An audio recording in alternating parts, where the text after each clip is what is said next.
잘 지냈습니까? 자, 이제 마지막 세션을 시작하도록 하겠습니다. 세션을 시작하기 앞서서 휴식 시간에 저한테 주신 질문에 대해서 먼저 답변하는 시간을 간단하게 가지도록 하겠습니다. 전부 네 분이 질문을 주셨는데요. 첫 번째 질문은 0210님이십니다. R2 이 프로그램을 다른 임플란트 시스템에도 그러면 사용할 수 있게 해줄 수 있냐, 그런 계획이 있느냐라고 질문을 하셨습니다. 물론 있습니다. 물론 지금 준비를 하고 있습니다만은 실제로 이 시스템이 다 준비되려고 하면 모든 라이브러리가 다른 임플란트 시스템에 대한 정확한 수치 그리고 데이터 그리고 드로잉들이 다 준비가 되어야 됩니다. 그렇기 때문에 우선은 지금 저희들이 가지고 있는 시스템, 메가젠 임플란트의 전체 시스템에부터 먼저 확실하게 만든 다음에 차례차례 확장을 시켜 나갈 생각을 가지고 있습니다. 계획을 가지고 있습니다. 우선 이게 서지컬 스텐트만 한다면 사실 여러분들이 가지고 계시는 그런 키트와 한번 맞추어 볼 수는 있을 겁니다. 근데 약간의 차이점이 있기 때문에 그 길이라든지 다이아메터라든지 이런 게 차이가 있기 때문에 한번 저희 팀들과 한번 디스커션을 해주시면 감사하겠습니다. 빠른 시간 내에 다른 시스템에도 활용할 수 있도록 준비를 하도록 하겠습니다. 그리고 우리 선우 희태 원장님께서 질문하셨는데 과연 그러면 이렇게 좋은 건 알겠는데 이거 하는데 비용이 엄청 비싸면 나는 못할 것 같아. 요새 이슈가 다 가격인데 되게 비싸 보이는데 어떠냐고 이야기하셨습니다. 실제로 저희들이 목표는 이 R2를 만들면서 생각했던 목표는 어떻게 하면 지금처럼 이렇게 임플란트 가격이 무너졌는 상태에서 그래도 우리 치과의사들이 수익을 유지할 수 있을까였습니다. 좋고 빠르고 재미있고 이런 건 좋지만 가격이 비싸면 아무도 하지 않겠죠. 그래서 이게 스텐트라든지 모든 시스템들이 한국에서 성공하지 못한 이유라고 생각합니다. 아마 여러분들 중 일부 선생님들은 아마 뒤에 있는 부스에서 그게 가격에 대해서 패키지에 대한 이야기를 들으셨을 겁니다. 아마 지금 저희들이 제시해드리는 이 가격은 글쎄요, 여러분들이 지금 하시고 계시는 그냥 스텝 바이 스텝 프로시저를 가지고 또 커스터마이즈 어버트먼트를 만들고 또는 기존에 있는 어버트먼트를 만들어서 하시는 비용에 비해서 차이가 없거나 더 쌀 겁니다. 스텐트를 다 한다 하더라도 그 가격은 쌀 겁니다. 또 아까 보셨다시피 로딩을 빨리 줄 수 있는데 그러면 환자의 내원 숫자가 훨씬 줄어들 텐데 그러면 그것이 결국은 우리한테 돌아오는 이익이 아닌가. 실제로 저는 이 애니리치라는 임플란트를 하기 전에는 보통 한 개의 케이스를 끝낼 때까지 환자분이 10번 또는 12번, 13번 정도 오셨습니다. 보통 일반적인 케이스에서 그 정도 오셨습니다. 근데 지금은 이렇게 하면서 5번 내지 6번의 모든 수술이 끝납니다. 절반으로 줄였죠. 내원 횟수가 절반으로 준 게 아니라 기간도 반으로 줄었습니다. 그만큼 빠른 턴오버가 생긴다는 거죠. 또 비용은 그 이상 올라가지 않을 겁니다. 물론 그거는 개인적인 편차가 있을 겁니다. 그래서 딱 지금은 많은 손님들 계시고 해서 또 여러 나라에서 오셨기 때문에 제가 가격을 대놓고 얘기는 할 수가 없습니다. 그렇지만 어떤 세상에 나와 있는 어떤 시스템보다도 또 국내에 나와 있는 어떤 회사의 시스템보다도 리저너블하고 여러분의 편에 서서 이것을 풀어나가고 있다고 생각해 주시면 좋겠습니다. 일단 뒤에서 아마 다시 이 마지막 세션이라서 브레이크가 더 없습니다만은 마치고 나서라도 저희 팀원들에게 패키지를 한번 물어봐 주시고 또 저희 영업팀원들이 이 세션이 마치고 다음 주 여러분들 일일이 방문해 드릴 겁니다. 그래서 그때 한번 더 상의를 해 주시면 감사하겠습니다. 자신 있게 저희들은 제시할 수 있습니다. 세 번째 질문은 지금 CT를 안 가지고 계신데 CT를 찍을 수 있는 임프레션 난 뜰 수 있고 CT만 그러면 찍으면 모든 것을 할 수 있다는데 CT를 찍을 수 있는 센터를 하나 만들어줄 수 없겠냐. 내가 CT를 사기는 좀 그렇고 라고 질문해 주셨습니다. CT 물론 하고 싶은데요. CT만 찍는 병원을 만드는 것은 사실 쉽지는 않습니다. 왜냐하면 제도적으로 그리고 이미 한국의 30% 이상이 CT를 갖추고 있습니다. 그렇기 때문에 그걸 따로 만든다는 게 좀 그렇긴 한데, 만약에 서울에 계시는 분이라면 저희들이 아까 보셨던 서울 미르치과가 있습니다. 서울 미르치과는 조그맣습니다. 정말 뭐 미르는 되게 크다고 생각하시지만 서울에 있는 미르치과는 강남에 있으면서도 역세권에 있으면서도 또 교육을 위해서 사실 만들었습니다. 그렇기 때문에 실제 진료는 거의 하루에 1명, 2명밖에 이루어지지 않을 겁니다. 그렇기 때문에 그 시설을 여러분들이 마음껏 쓰셔도 좋습니다. CT도 찍어드릴 것이고 또 여러분들이 직접 오셔서 그 자리에서 수술을 하셔도 좋습니다. 그렇게 어시스트를 해드릴 겁니다. 그래서 여러 군데 저희들이 CT 센터를 만들기는 곤란하지만 저희들이 가지고 있는 메가젠 4, 5개 들어있는 조그마한 우리 치과 교육센터로서 만들어져 있는 거기에서 하시면 되겠고, 거기에 우리 최진우 원장님이라고 굉장히 유능하신 분이 계십니다. 역시 이분도 여러분들이 이게 좀 더 좋은 시술 경험을 나눠드리기 위해서 상주하고 계십니다. 그렇기 때문에 그분과 같이 협심을 하시면 훨씬 더 좋게 되지 않을까. CT만 찍기 위해서 보내셔도 좋고, 옛날처럼 딴 데 세지 않도록 저희들이 단속을 하도록 하겠습니다. 직접 가셔서 같이 경험을 해보셔도 좋을 것 같습니다. 마지막 질문은 나는 지금 AnyOne이라는 거 쓰고 있는데 보니까 맨날 Any리치만 이야기하고 있는데 도대체 차이가 뭐요? 라고 이야기하십니다. 이 대답에 대한 질문에 대한 대답은요, 우리 마지막 세션에서 이정삼 원장님의 강의를 들으시면 해결되지 않을까 싶습니다. 서로 이게 두 개의 다른 게 아니라 상호 보완적인 그런 시스템이라고 이해해 주시면 감사하겠습니다. 장점과 있고 단점이 있습니다. 근데 Any리치만 가지고 있는 장점이 있는 반면에 AnyOne이 가지는 또한 장점이 있습니다. 그래서 여러분들이 이 두 개를 가지고 또 저희들이 새로 만들어낸 미니, 아주 상당히 작지만 강한 미니라는 시스템, 이 세 개를 이렇게 컨비네이션으로 사용하신다면 사실 어떤 케이스에도 모두 다 적용하실 수 있지 않을까 그렇게 생각합니다. 아마 이정삼 원장님의 강의를 마친 다음에 이 질문에 대해서는 혹시 또 궁금하신 게 있으면 조금 더 질문을 받도록 하겠습니다. 혹시 중간에라도 또 다른 질문 있으시면 아까 보여드렸던 그 전화번호로 질문을 계속 올려주시면 제가 답을 드리도록 하겠습니다. 자, 오늘 이제 마지막 강연을 시작하도록 하겠습니다. 이제 이 강연은 지금 동영상과 함께 시작이 되겠습니다만은 우리 첫 번째 세션과 마찬가지로 라이브 서저리로부터 시작되도록 하겠습니다. 동영상을 보시도록 하겠습니다.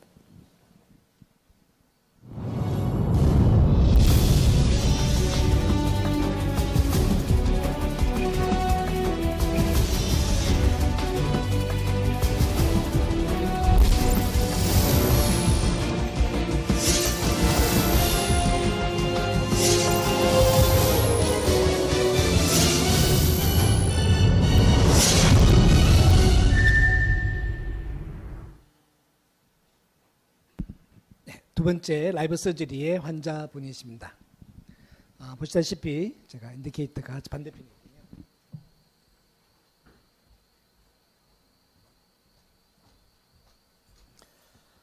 네, 이분은 이전에 이미 많은 임플란트 치료를 받아오신 분입니다. 보시다시피 이 임플란트가 되어 있고 이쪽은 한번 임플란트 하신 것이 실패하셔서 오셨습니다. 여기에는 아주 심한 치주 질환으로 인해서 치아가 발치된 상태이고요.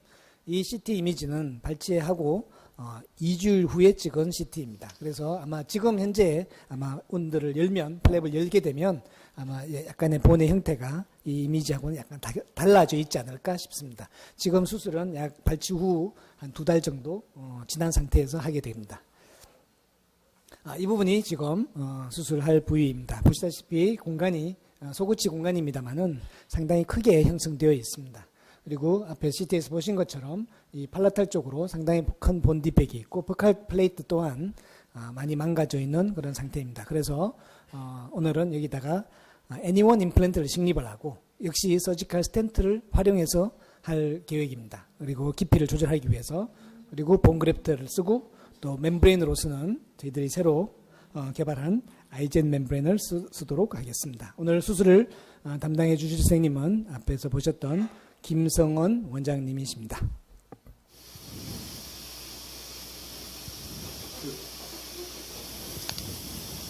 들어갔어요? 마이크 넘겨받은 김성환입니다. 오늘 우선 네, 매거진 오늘 심포지엄 진심으로 축하드리고요. 그 다음에 오늘 이렇게 라이브 서지를 한 것에 대해서 굉장히 영광스럽게 생각합니다.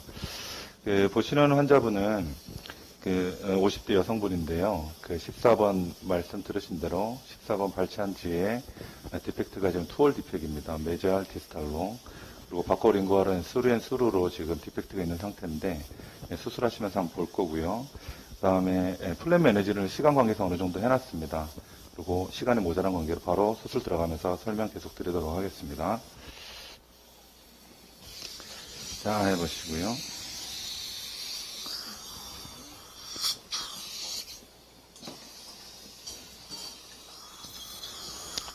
네, 지금 보시는 것처럼 원래 플랩은 이렇게 돼 있었죠. 그래서 메지알과 디스탈에 버티컬 인시전을 줬고요. 팔라탈도 역시나 버티컬 인시전을 2개를 줬습니다. 그리고 그래놀레이션을 미리 제거해 놨는데 한번 보시면 이렇게 지금 보이시죠? 이걸 제거한 상태입니다. 디펙트를 한번 보실게요.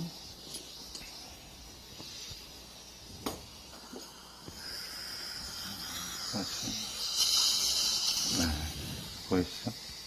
네. 여기에 지금 적용시킬 멤브레인은 아이젠 멤브레인으로 링구알 쪽에 스커트가 있는 C타입입니다. 그리고 메조 디스탈 디스턴스하고 바코링구알 디스턴스를 고려해서 C2 타입의 아이젠 멤브레인을 적용시킬 예정이고요. 임플란트는 N1의 4.0의 13mm짜리를 심을 예정입니다. 여러분들이 이렇게 심으실 때는 반드시 플랫폼 위치가 중요하기 때문에 앞서 보셨던 애니가이드를 이용해서 저희가 충분히 그 위치를 정확하게 잡도록 하겠습니다.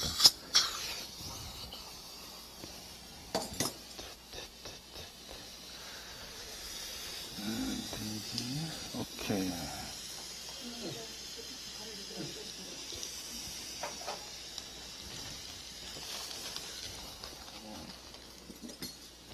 자, 제가 잡을까요? 드릴 한번 해볼게요. 진동 때문에 스텐트가 흔들릴 수 있기 때문에 앞뒤로 좀 고정시키는 게 좋으시고요.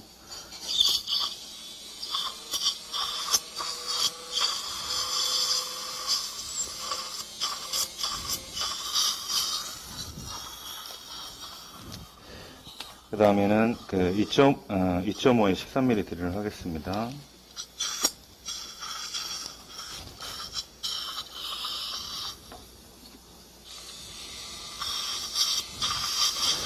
제가 노벨 가이드도 예전에 한번 해봤었는데, 애니가이드의 수술실 정확성은 거의 못지않게 아니면 그거보다 더 좋다고 할 수 있습니다.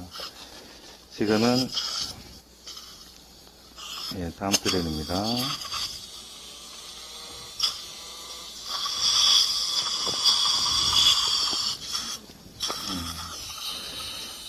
마지막으로 3.3에 13mm 드릴링을 하도록 하겠습니다.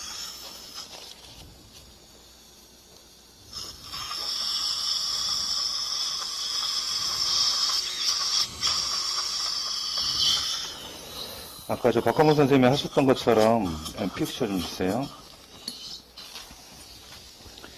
토크렌치 커넥터를 이용해서 픽처를 연결하도록 하겠습니다.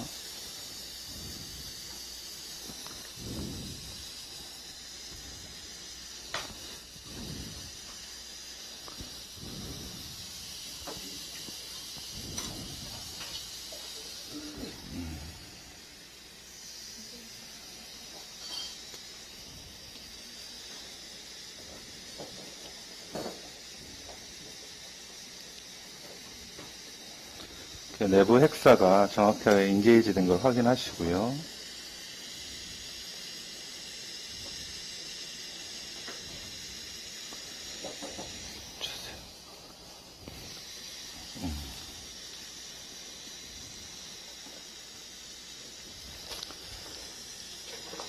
핸드피스 커넥터를 연결해서 픽처를 신음하도록 하겠습니다. 앞에 바꿨나요? 네.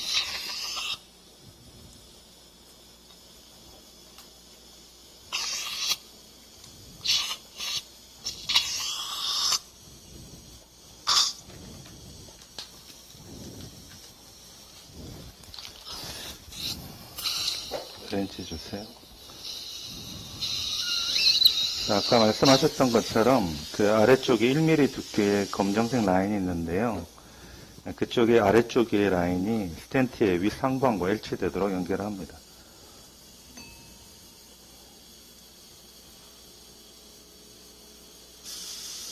이쪽 한번 보여주실까요? 이쪽에 한번 보여주세요. 예, 나와요. 예. 액션.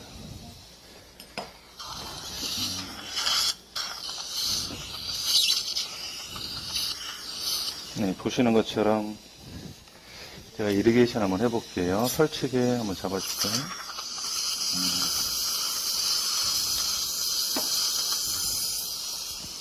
여기에 인접하는 그 보니 픽의 높이를 맞추기 위해서 그리고 아이젠 멤브레인을 적용하기 위해서 플랫 어버트먼트를 연결하도록 하겠습니다.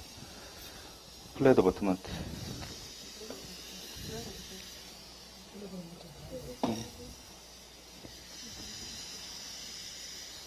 줘보세요. 이거 아니죠?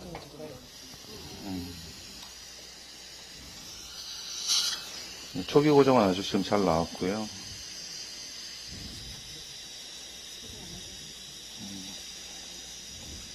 옆에 한번 잡아줄래요? 나와요.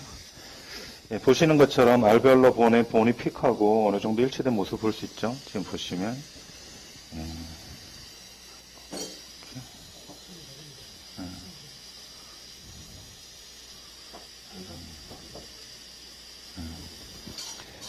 다음은 제가 본그래프트 모터리얼 적용하도록 하겠습니다.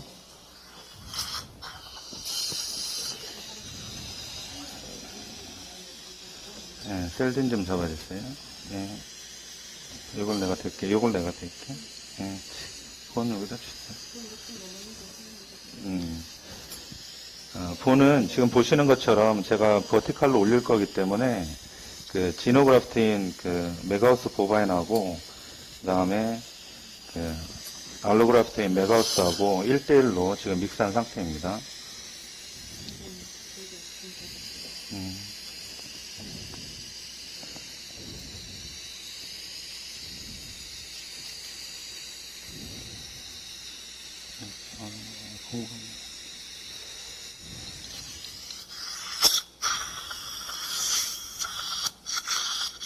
블레드는 좀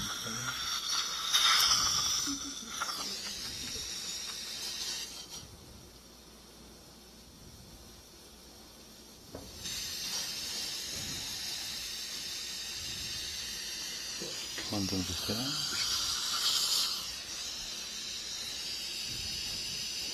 지금 보시는 것처럼 링구알 쪽에도 많이 심하거든요, 디펙트가.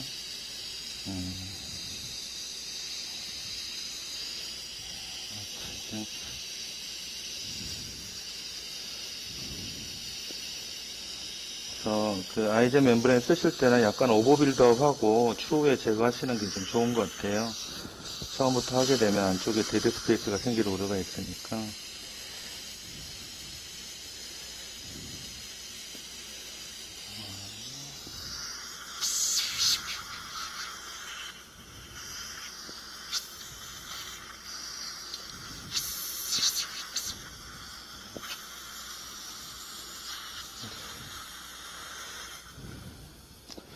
그래서 이렇게 좀 그래프팅 하실 때는, 파티클레이트 보는 그래프팅 하실 때는 꼭 뭐 PRF를 쓰셔도 좋지만 PRP도 마찬가지고요. 아니더라도 이렇게 비너스 블러드에다가 바로 쓰셔도 소킹하면 어느 정도 핸들링하기 편합니다. 팔라타 쪽이 좀 많이 된 것 같은데.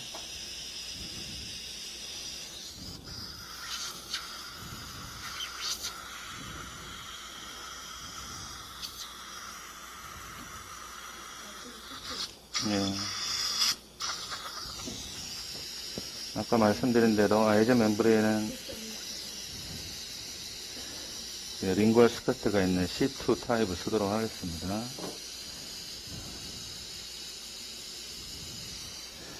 좀 잡아주세요. 아이젠.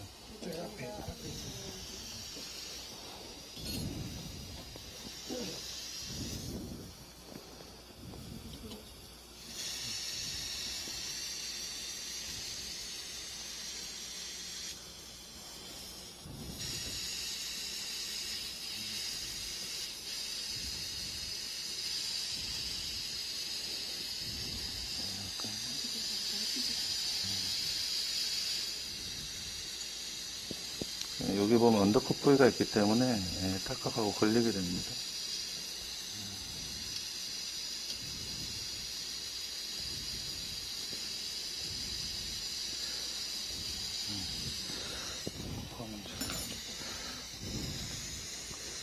그 다음에는 커버 스크루로 잠그게 되죠.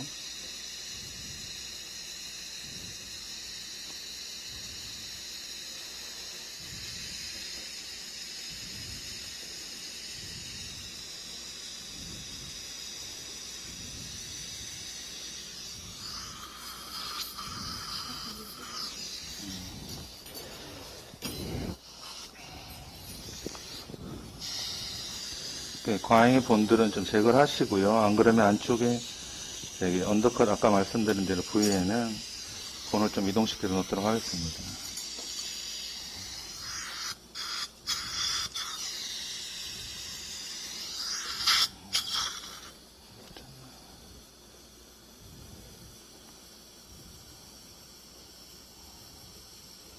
이건 조금만 더 줄래요?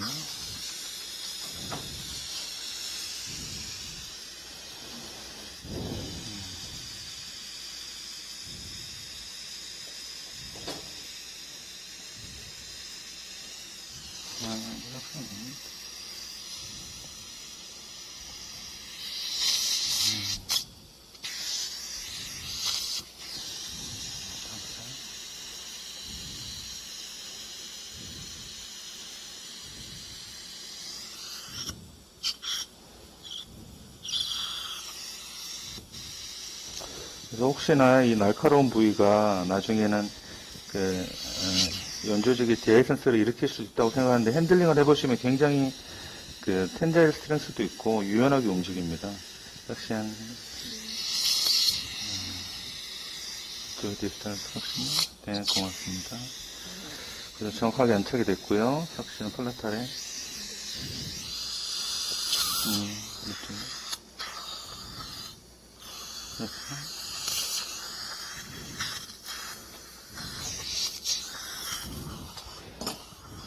아까 릴리징을 좀 해놨었는데요. 어댑테이션이 되는지 한번 확인해 보도록 할게요.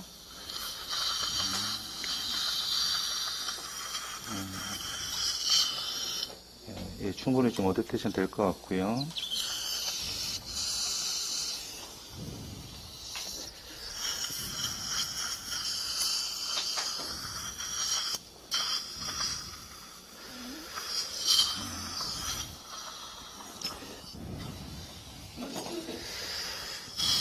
아까 말씀드린 대로 이미 아이젠 멤브레는 지금처럼 리치 형태에 맞게 프리포그가 다 되어 있기 때문에 굳이 시저링이나 아니면 밴딩 같은 게 필요 없게 됩니다. 지금처럼 정확한 위치를 또 유지해 줄 수도 있고요. 그래서 스캐폴드로 역할로서도 아주 충분하다고 할 수 있겠습니다. 다음에는 이제 수처를 진행하도록 하겠습니다.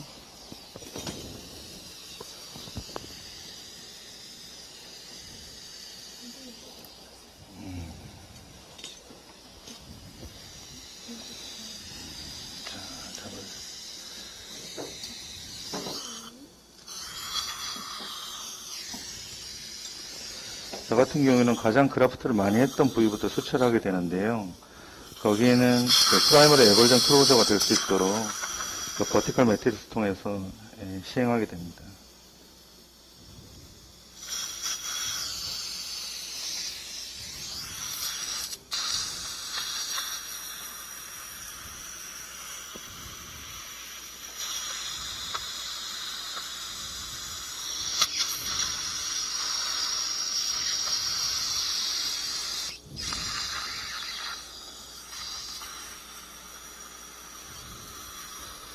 자, 마지막 땀이고요.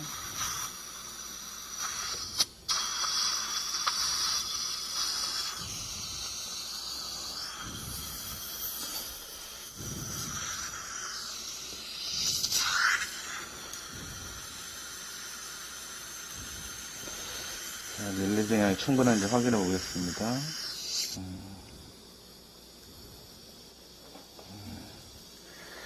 지금 좀 다치는 게 보이시죠? 예.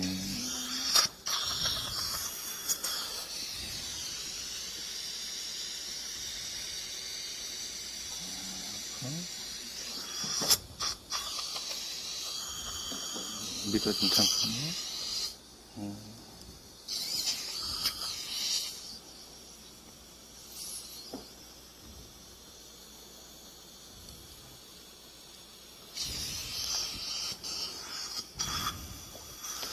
가운데를 먼저 했으면 추후에는 이제 메지알하고 디스탈 버티컬 컵 부위를 수초해 주게 됩니다.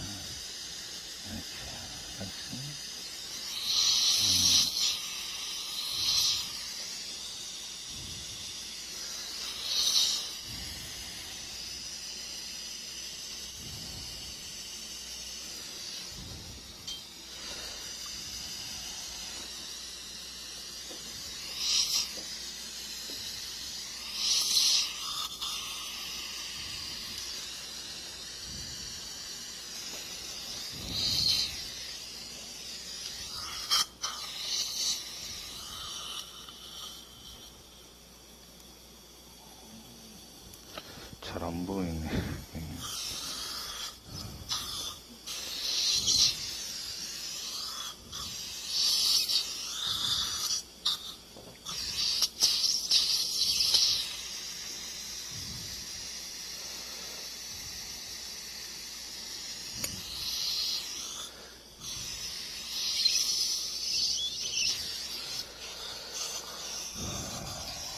디스탈 부위 가도록 하겠습니다.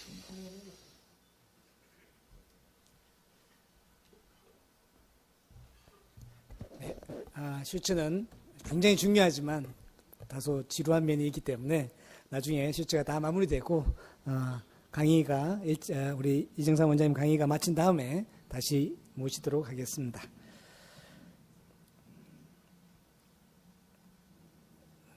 네. 이어서 이 본 수술에 사용된 애니원 임플란트 그리고 이것이 가지고 있는 우리 새로운 ISQ 패턴에 대해서 이정삼 원장님 그리고 한창원 원장님께서 다시 강의를 해주시도록 하겠습니다. 자, 이정삼 원장님을 모시도록 하겠습니다. 박수로 맞이해주시기 바랍니다.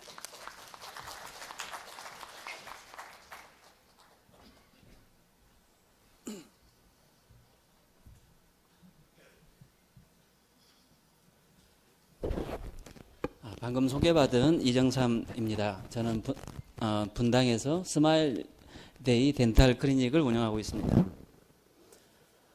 오늘 제가 말씀드리려고 하는 것은 애니온 임플란트에 대한 거인데요. 애니온 임플란트를 말씀드리기 전에 잠깐 제 임플란트 히스토리에 대해서 말씀을 드리고자 합니다. 제 임플란트 히스토리가 또한 메가젠 임플란트 회사의 히스토리이기도 합니다. 메가젠 임플란트는 다 아시겠지만 익스터널 임플란트로 처음 시작을 했고요. 저도 임플란트를 익스터널 임플란트로 쭉 임플란트를 해왔었습니다.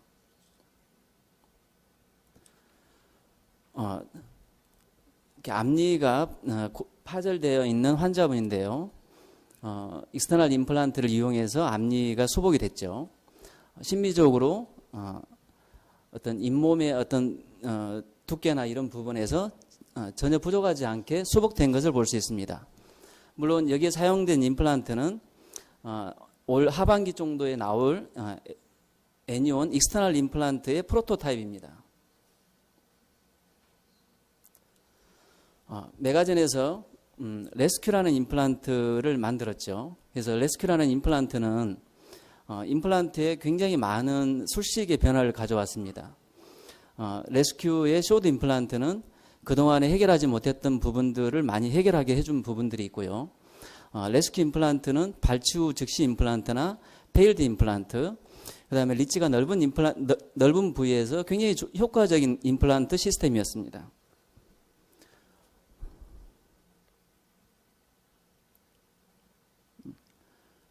여기에서는 우측에 3개의 임플란트가 사용이 됐고요. 그 다음에 좌측에 3개의 레스큐 임플란트가 사용이 됐습니다. 엑셀을 보시면 3개씩 임플란트가 사용된 것을 볼 수 있습니다.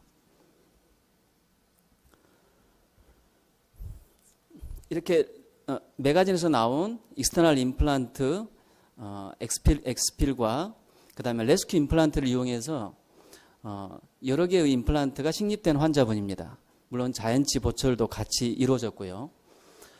자연치와 임플란트가 서로 혼재되어 있는데 어떤 부위가 자연치이고 어떤 부위가 임플란트인지 잘 구별할 수 없는 그런 아주 신비적인 결과를 보여줄 수 있습니다. 식밑의 임플란트를 보시면 하악에 5개가 들어갔고요. 상악에 2개의 임플란트가 들어가 있는 걸 볼 수 있습니다. 상악에 2개의 레스큐 임플란트가 들어갔습니다.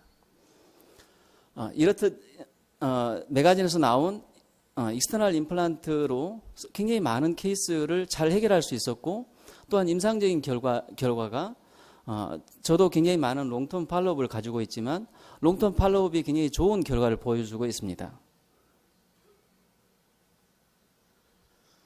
그리고 메가젠에서 나온 원바디 임플란트인 인터메조 임플란트라는 게 있는데요. 오전 세션에서 띤 니치에서 이렇게 여러 가지 어떤 해결하는 어떤 테크닉들이 소개가 됐는데요. 띤 니치에서 이 원바디 인터메조 임플란트처럼 굉장히 강력하고 심미적인 결과를 보여주는 임플란트 시스템도 그렇게 많지 않는 것 같습니다. 보시면 상당히 많은 상당히 롱텀 팔로업 엑스레이인데요. 보시면 임플란트 주위에 골 반응이나 이런 것들이 굉장히 좋은 것을 볼 수 있습니다.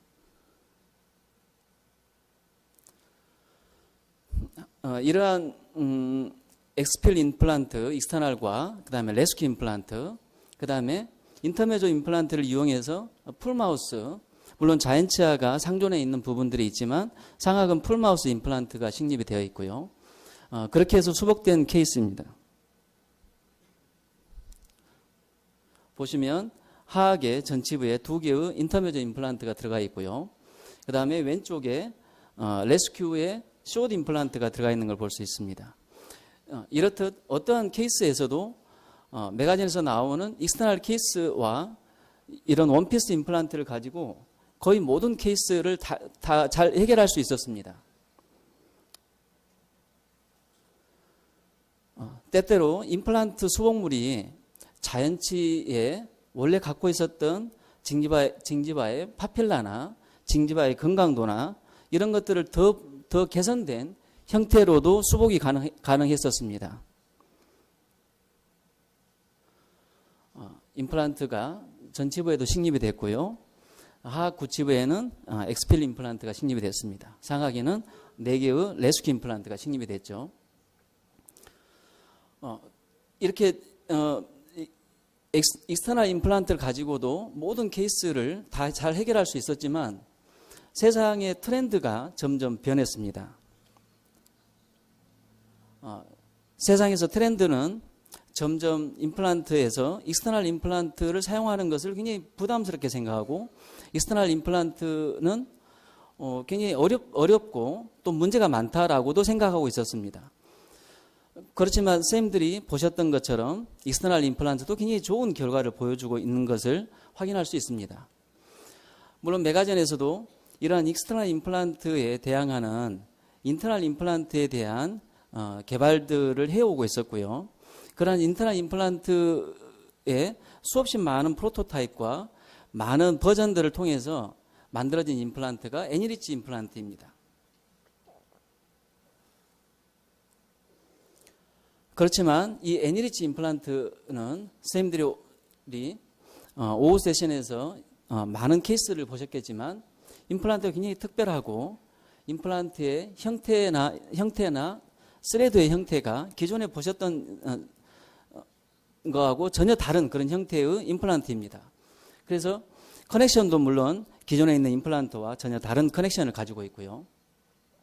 그래서 이런 커넥션과 스레드의 형태가 굉장히 독특하다 보니까 많은 사람들이 이 임플란트에 대한 선택을 주저하기도 합니다. 그렇지만 오후 세션에서 보신 것처럼 애니리치 임플란트는 굉장히 좋은 임플란트 시스템이고 굉장히 좋은 임상적인 결과를 보여줍니다.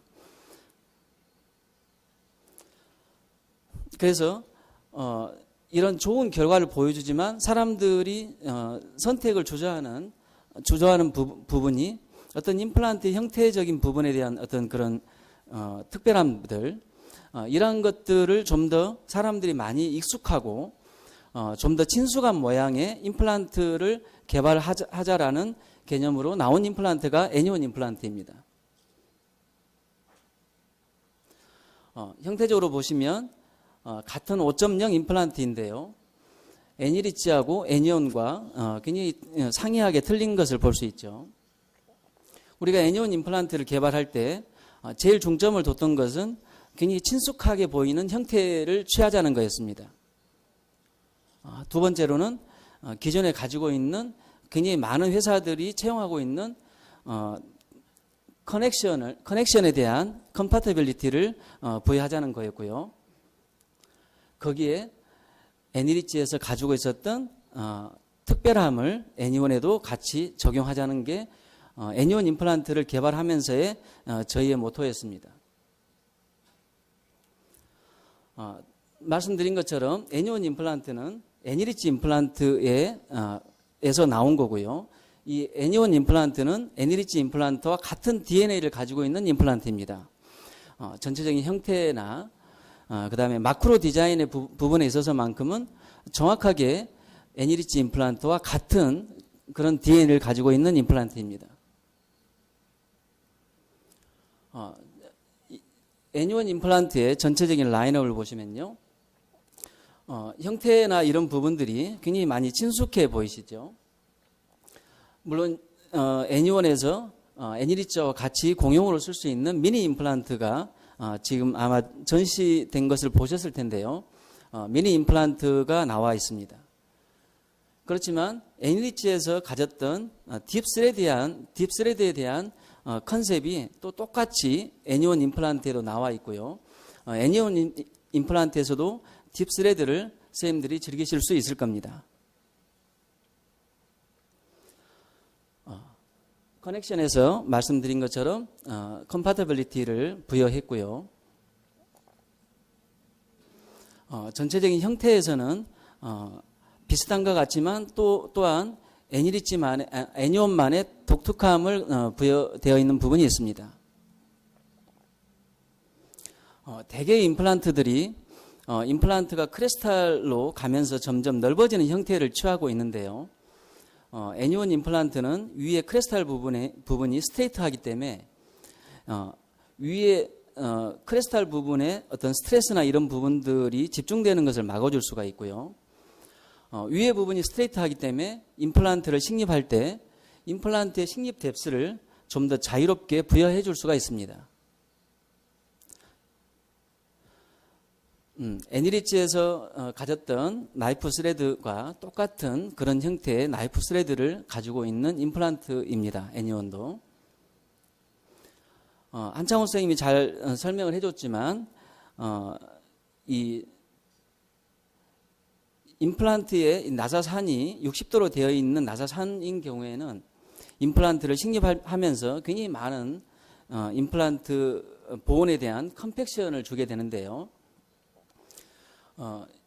이 나이프 스레드를 갖고 있는 애니온과 애니리치 임플란트는 임플란트가 식립이 되면서 임플란트 보온에 어떤 컴프레션이나 이런 거에 의한 고정이 아니라 보온을 커팅하면서 커팅에 의한 고정력을 얻기 때문에 이런 커팅에 의한 고정력은 시간이 지나도 어떤 컴프레션에 의해서 얻은 고정력은 시간이 지나면서 점점 루스해지지만 이런 커팅에 의해서 얻어진 임플란트들은 임플란트의 고정력이 그대로 잘 유지되는 것을 한창호 선생님의 케이스나 그 ISQ 값을 통해서 잘 아마 배우셨을 거라고 생각합니다. 애니온 임플란트의 힐링 어버트먼트는 굉장히 독특한 형태를 가지고 있는데요. 이러한 형태는 발치 후 즉시 임플란트를 할 때 굉장히 발치화를 폐쇄할 때 유리한 형태이고요. 그 다음에 2차 수술을 하거나 그럴 때 플랩이 훨씬 더 잘 어답테이션이 되고 플랩이 훨씬 더 본과 밀착되게 하는 그런 효과를 줍니다. 나중에 나올 애니온 익스터널 임플란트의 힐링 어버트먼트도 같은 그런 형태를 취하고 있습니다. 간단히 애니온 케이스를 보여드리도록 하겠습니다. 이 환자분은 측절치가 굉장히 많이 이렇게 모빌리티를 갖고 있었던 환자분이신데요. 뒤쪽 부분은 이렇게 미싱이 많죠.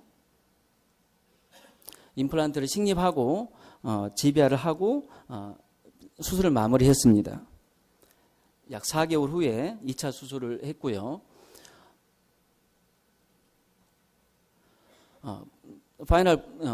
프로미널 과정을 거쳐서 이렇게 파이널 보철물이 제작이 됐습니다.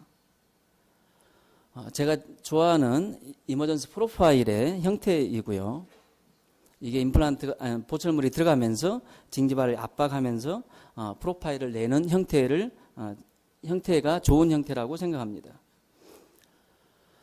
그렇게 만들어진 파이널 보철물의 결과이고요. 술전과 비교해보면 측절치 부분에 징지발 라인에 개선이 많이 되어 있는 걸 볼 수 있고 굉장히 GBR과 이 측절치 부분에 발치 후 즉시 임플란트가 식립이 됐지만 전치부 쪽에 스카나 이런 것들이 남지 않게 수술이 되어 있는 것을 볼 수 있습니다.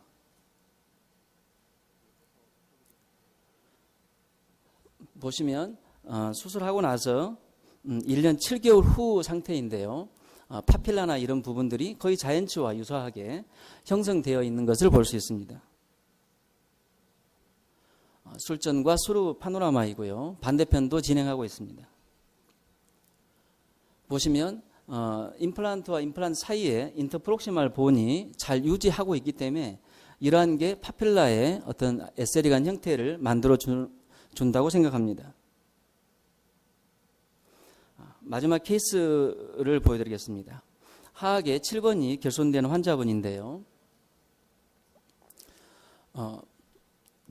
드릴링을 하고 협측의 골 결손을 회복하기 위해서 본홀 퍼포레이션을 하고 여기에 홀 드릴링이 하나 더 돼 있는 걸 볼 수 있는데요. 이 홀은 오토맥스를 이용해서 자가골을 채취한 드릴 사이트입니다.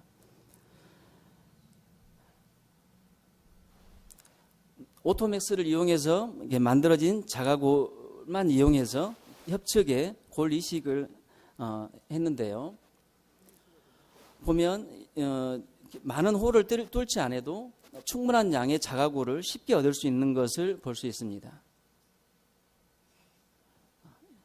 수술이 끝났고요. 힐링이 된 사진을 보면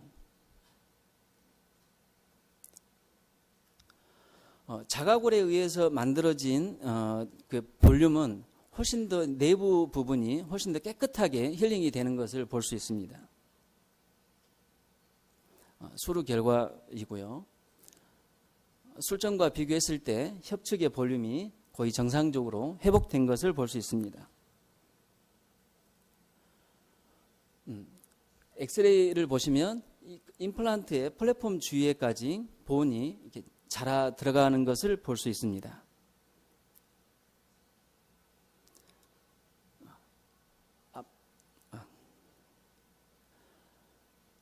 올 하반기 정도에 출시될 애니온 익스터널 임플란트 라인업이고요. 아마 익스터널 임플란트를 좋아하시는 유저분들은 이 애니온 익스터널 임플란트가 굉장히 좋은 무기가 될 거라고 생각합니다.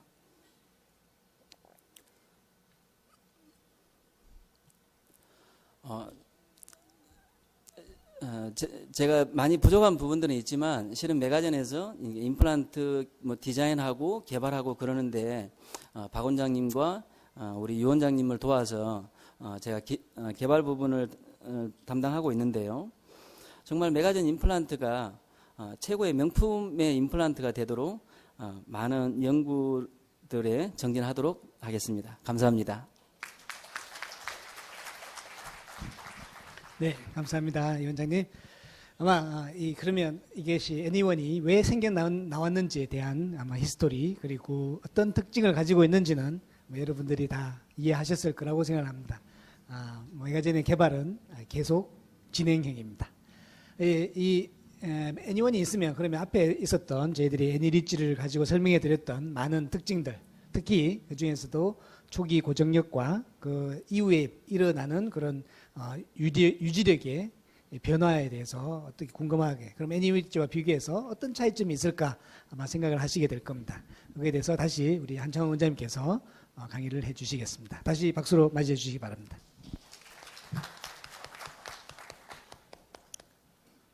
이번 세션에서는 NE1에 대한 ISQ 밸류 변화에 대해서 말씀드릴 텐데요. 아주 짧게 말씀드리겠습니다. 일단 NE1의 그 ISQ 패턴을 보기 전에 몇 가지 문헌에 대해서 살펴보도록 하겠습니다. 초반부에 L자형 트랜스듀서를 임플란트에 연결하는 방식인 2세대 오스텔 장비로 오세오 인테그레이션된 임플란트에 대해서 측정된 ISQ 밸류는 보시는 바와 같이 57에서 82 정도로 보고가 되었습니다. 앞 세션에서 제가 동영상으로 보여드렸던 3세대 오스텔 장비인 오스텔 멘토는 트랜스듀서가 아닌 스마트팩이 임플란트 내부에 직접 체결이 되는 방식으로 이 오스텔 멘토로 제가 약 7년 정도 팔로우한 결과 오세오 인테그레이션이 된 임플란트들의 ISQ 밸류는 69에서 94를 보였습니다. 앞에서 보셨던 그 수치와 제가 측정한 수치가 왜 차이를 보이는가에 대해서는 두 장비의 측정 방식이 차이가 있기 때문으로 생각이 됩니다. 앞서 보셨던 2세대 오스텔 장비는 트랜스듀서가 임플란트 위에 얹혀지면서 그 ISQ가 측정되는 방식이 정기적인 방식을 띠고 있습니다. 하지만 3세대 이후에 나온 오스텔 멘토, 3세대 오스텔 멘토와 4세대 오스텔 ISQ 그리고 현재 출시 예정인 5세대 오스텔 장비까지 3, 4, 5세대는 모두 스마트팩이 임플란트 내부로 들어가서 ISQ가 측정이 될 수 있도록 되고 있고요. 이때 측정되는 방식은 자기적인 방식으로 이루어지고 있습니다. 따라서 그 두 장비 간에는 다시 말하면 2세대와 3, 4, 5세대 사이의 장비 간에는 평균적으로 8 내지 12 정도의 수치 차이가 나타날 수 있습니다. 다음으로 임플란트 시스템이 매우 다양하기 때문에 각 시스템별로 이 ISQ 밸류를 개별적으로 평가해야 된다는 보고가 있었지만 이 오스텔 장비의 개발자인 세너비아 메르디스에 의하면 그 모든 임플란트 시스템들이 시간이 지남에 따라서 거의 유사한 레벨까지 유사한 레벨로 이르기 때문에 굳이 차이를 두지 않아도 된다고 이야기를 했습니다. 그렇다면 앞에서 보셨던 애니리치 임플란트와 지금 현재 보시고 계시는 애니원 임플란트의 ISQ 밸류는 어떠한 차이가 있는 것인지 제가 간략하게 말씀드리겠습니다. 먼저 케이스를 보시겠습니다. 상악 우측 구치부가 미싱된 상태로 내원하신 분인데요. 이분 역시 술전 CT 평가를 통해서 충분한 골폭을 확인을 하였고 그 술전의 CT 시뮬레이션대로 16번 부위에는 4.5 다이아미터의 애니원 임플란트를 식립하고 17번 부위에는 5.0 다이아미터의 애니원 임플란트를 식립을 하였습니다. 모두 1회법으로 시술을 했고요. 식립 당시에 두 임플란트 모두 70이라는 ISQ 수치를 얻었습니다. 그 후 주기적으로 환자를 리콜하여 ISQ 밸류를 측정을 하였고 수루 12주 이후에는 두 임플란트 모두 80 정도의 수치에서 스테이블하게 ISQ 밸류가 유지가 되었기 때문에 수루 16주째에는 최종 보철을 시행할 수 있었습니다. 금방 보신 것처럼 일반적으로 최종 보철을 하기 전에 주기적으로 ISQ 밸류를 측정을 하고 그 수치가 플래트를 보일 때 최종 보철을 시행하고 있습니다. 이 케이스에서는 골폭은 충분했지만 그 잔존골 높이가 약간 부족했기 때문에 크레스탈 어프로치로 사이너스 엘리베이션을 시행을 하고 1회법으로 와이드 다이아미터의 애니원 임플란트를 식립을 하였습니다. 식립 후 초기에 그 ISQ 밸류가 다소 감소한 양상을 보였다가 4주째부터 다시 증가를 하는 양상을 보였는데요. 이때 식립된 임플란트는 6의 8.5mm 애니원 임플란트였고 6mm 다이아미터 애니원 임플란트는 일반적인 나이프 스레드의 디자인을 가지고 있습니다. 만약 이때 이 애니원 임플란트가 아닌 6.0의 애니리치 임플란트를 식립을 했다면 딥 나이프 스레드에 의한 영향으로 인해서 이 그래프가 이보다는 약간 더 스테이블한 양상을 보이지 않았을까 생각을 하고 있습니다. 이 케이스에서는 약 8주째부터 ISQ 수치가 75 정도의 레벨로 스테이블하게 유지가 되었기 때문에 12주째 최종 보철을 시행을 하였습니다. 이전 세션에서 보셨던 그 환자 케이스인데요. 상악에서는 애니리치에 대해서 살펴보았지만 이번에는 하악의 애니원 임플란트에 대해서 집중해 주시기 바랍니다. 하악의 3개 임플란트 모두 식립 당시의 그 인서션 토크는 40뉴턴 이상을 보였고 식립 당시에 측정된 ISQ 수치는 75 이상, 80 이상의 수치를 보였습니다. 술후 계속 그 상악과 마찬가지로 일주일 단위로 팔로우를 했고 80 이상을 보였던 두 개의 임플란트는 크게 스테빌리티의 변화가 없이 그대로 ISQ 밸류가 유지가 되는 것을 확인할 수가 있고요. 75의 수치를 보였던 44번 임플란트는 역시 스테이블하게 유지가 되다가 시간이 지나면서 약간 그 ISQ 수치가 증가한 양상을 확인할 수가 있었습니다. 그렇기 때문에 상악이 보철이 시행됐던 9주째 가치 하악도 최종 보철을 시행하였습니다. 하악의 다른 케이스를 살펴보겠습니다. 골질은 양호해 있으며 두 임플란트 모두 4.5 다이아미터의 애니원 임플란트를 식립을 하였습니다. 수술 당시에 측정된 85 이상의 높은 ISQ 수치가 주기적인 경과 관찰 때도 계속 스테이블하게 유지가 된 것을 확인할 수가 있었습니다. 크게 이렇게 스테이블한 양상을 띠고 있을 때는 부담 없이 최종 보철을 시행할 수 있는 것 같습니다. 따라서 6주째 최종 보철을 시행을 했고요. 그럼 여기에서 이전 세션에서 제가 보여드렸던 그 NLG 임플란트의 그래프를 다시 한번 보겠습니다. 그 술 중에 아주 강한 이니셜 스테빌리티를 얻었기 때문에 일주일 만에 파이널 보철을 시행했던 NLG 임플란트인데요. 초기에 70 정도의 수치를 보이고 있고 물론 시간이 경과함에 따라 약간 증가하지만 NE1과는 다르게 약 70 정도의 수치를 보이고 있는 것을 확인할 수가 있습니다. 그렇다면 같은 스테빌리티를 보이지만 왜 NLG 임플란트는 70 정도의 수치를 보이고 NE1의 임플란트는 80 이상의 이렇게 높은 수치를 나타내는 것일까? 여기에 대한 이야기들은 여러 가지 임플란트 시스템의 차이, 자세히 말하면 임플란트 어떤 넥 부위의 구조적인 차이 때문에 이러한 약간의 차이가 있는 것으로 생각이 됩니다. 임플란트 모든 시스템이 시간이 지남에 따라서 유사한 레벨을 보인다고 했던 아까 그 개발자 두 명도 브레네막 타입의 임플란트와 그 스트라우만 타입의 임플란트는 차이가 있다고 이야기를 하고 있고요. 그렇다면 NE1 임플란트로 구치부 싱글 임플란트에 대해서 이미디어트 로딩을 시행할 때는 과연 어떠한 기준을 가지고 시행을 해야 될까? 저 역시 지금 현재 고민을 하고 있고 데이터를 모으고 있습니다.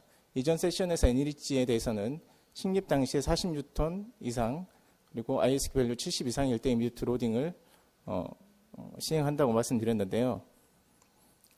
물론 아직까지는 데이터가 충분하지 않지만 NE1 임플란트를 사용해서 이미디어트 로딩을 시행할 때 식립 당시에 인서션 토크 40뉴턴 이상과 ISQ 밸류 80 이상을 기준으로 시행을 하고 있고 계속 팔로업 중입니다.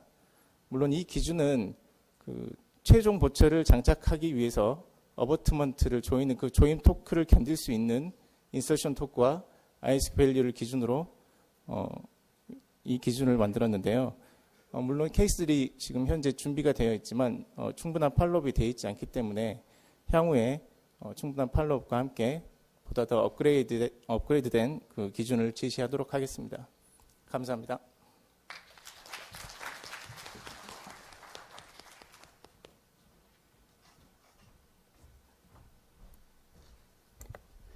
네, 두 분의 강의를 통해서 NE1과 NLG가 어떻게 다른가 아마 조금 이해를 하셨을 겁니다. 앞에 한창훈 원장님께서 보여주신 이 ISQ 밸류의 변화를 보시면 NLG하고 다르게 NE1은 약간 감소하는 느낌을 느끼실 수 있을 겁니다. 아마 이것은 우리가 처음에 스레드 디자인에 따라서 컴프레션에 대한 그러니까 딥 스레드가 충분히 딥하지 못한 데서 오는 약간의 차이가 아닌가 싶습니다. 그렇지만 우리가 가지고 있던 어떤 다른 임플란트 시스템보다는 훨씬 높은 그 ISQ 밸류, 초기 고정력과 함께 빠르게 회복되는 그런 추세를 보이고 있습니다. 현재까지. 그리고 아마도 우리 한창 원장님께서 심지어 최종 보충을 해놓고 나서도 이미디어트로 델리버리를 하고 최종 보충을 해놓고 나서도 계속 ISQ 밸류를 측정하고 계시기 때문에 조만간에 더 확실한 데이터를 여러분께 드릴 수 있을 거라고 생각합니다. 사실 이렇게 보충을 해놓고 나서 이것을 하나씩 매주 빼가면서 ISQ 밸류를 측정하는 분은 아마 전 세계에 한창훈 원장님 혼자밖에 없을 겁니다. 아마 정말 대단한 열정과 그런 지식을 갖고 계신 분이라고 자랑스럽게 생각합니다. 앞에 우리 이정삼 원장님께서 보여주신 것처럼 정말 나이스한 보철, 그리고 이머전시 프로파일, 그리고 벨 임플란트 티슈에 대한 그 배려, 이런 것들 보시면 아마 우리 이 원장님께서 구강외과를 전공했다고는 아마 상상하기 힘드실 겁니다. 정말 어떤 보철 전공하신 분보다도 치아 하나하나, 임플란트 하나하나, 또 소프티슈 구석구석까지 이렇게 정말 정성을 들이는 분 또한 아마 대단히 드물지 않은가 이렇게 생각하고 두 분을 함께 모시게 된 것을 정말 기쁘게 생각합니다. 오스텔 5세대 제가 수술하면서 잠깐 보여드렸습니다. 이 오스텔에서 저희들과 함께 새로 개발한 이게 메가 ISQ라는 제 5세대 기기는 실제로 여러분들이 사용하시기 편하게 만들었습니다. 지금까지 어떻게 보면 오스텔, 그리고 오스텔 멘토, 오스텔 ISQ 이런 것들은 한편으로 어떻게 보면 과학적인 탐구를 하시는 분들, 그리고 내 임플란트가 어떻게 되고 있는지 찾아보고자 하는 몇몇 소수의 분들에 의해서 사용되고 또 데이터가 나왔습니다. 대부분의 우리들은 그저 때가 될 때까지 그냥 기다렸죠. 그렇지만 이제는 달라졌습니다. 우리가 엑스피드 임플란트 서피스가 나오고 또 디자인이 확실히 바뀌어서 정말로 나은 이니셜 스테빌리티를 가지게 됐고, 또 ISQ 밸류가 고정력이 줄어들지 않는 그런 임플란트 시스템이 만들어졌습니다. 그렇다면 여러분들이 아까 말씀드린 것처럼 좀 더 빠르게, 좀 더 저렴하게, 그리고 좀 더 확실하게 진료를 해 나가도록 하는 것이 가능하지 않겠냐. 그래서 그 가이드로서 여러분이 가지시게 되는 하나 무기가 있어야겠다.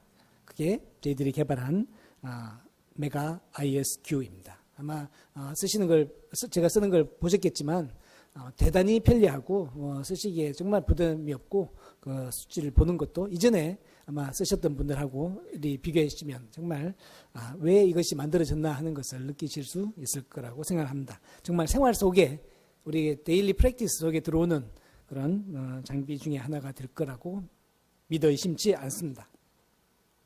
이제 마지막으로 제가 오늘 수술에 사용되었던 우리 아이젠 멤브레인이 대해서, 그리고 어떻게 사용하는지, 또 제가 어떤 경험을 했는지에 대해서 간단히 말씀드리고 오늘의 전체 강의를 마치도록 하겠습니다.